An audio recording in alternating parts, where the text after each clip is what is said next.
كان الإمام أحمد رحمه الله يقول الحمد لله على نعمة الإسلام قال والسنة. الإمام أحمد እንደምታውቁት አላህ ሙስሊም ላደረገን ጌታ ምስጋና ይገባዋል ሲባል ያኒ ሱናንን ለሰጠን ጌታ ምስጋና እናደርስ ይገባል ይሆናል።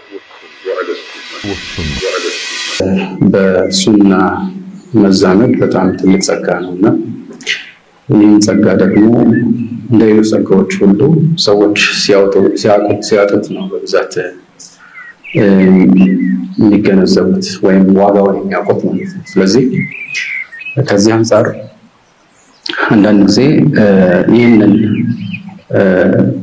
አንድ ሰው ሙስሊም ከመሆኑ ባሻገር ትክክለኛውን ደግሞ የመልእክተኛውን አለይሂ ሰላቱ ወሰላም ፈለግና የመጀመሪያውን የጠራውን የእስላም ገጽታ መከተልን እንደ ትልቅ ጸጋ መቁጠሩ ተገቢ ነው። ኢማም አህመድ እንደምታውቁት አልሐምዱሊላህ አለል ኢስላም ሲባል ወዐለ ሱና ሄዶ ነበር። አላህ ሙስሊም ላደረገን ጌታ ምስጋና ይገባዋል ሲባል ያኒ ሱናንን ለሰጠን ጌታ ምስጋና እናደርስ ይገባል ማለት ነው።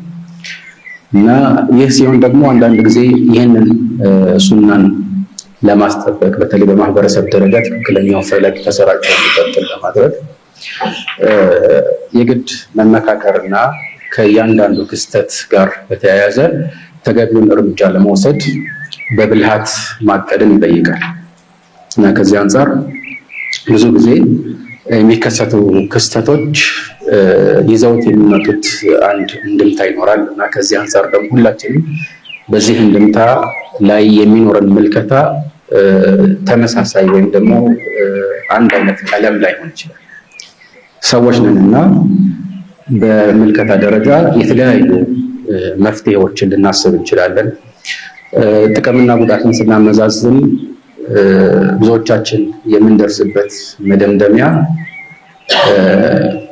ሁሉም አንድ አይነት ላይሆን የሚችልበት ሁኔታ እንዳለ ግልጽ ነውና ከዚህ አንፃር ምንም እንኳን መሰረታዊ በሆኑ የአቂዳና የዲን ግንዛቤ ርዕሶች ላይ አንድ አይነት አቋም የሱና ሰዎች ቢያንጸባርቁም ግን ያ ማለት ክስተቶች ሲከሰቱ ሁሉም ተመሳሳይ የሆኑ እርምጃዎችን ይደግፋሉ ማለት አይደለም።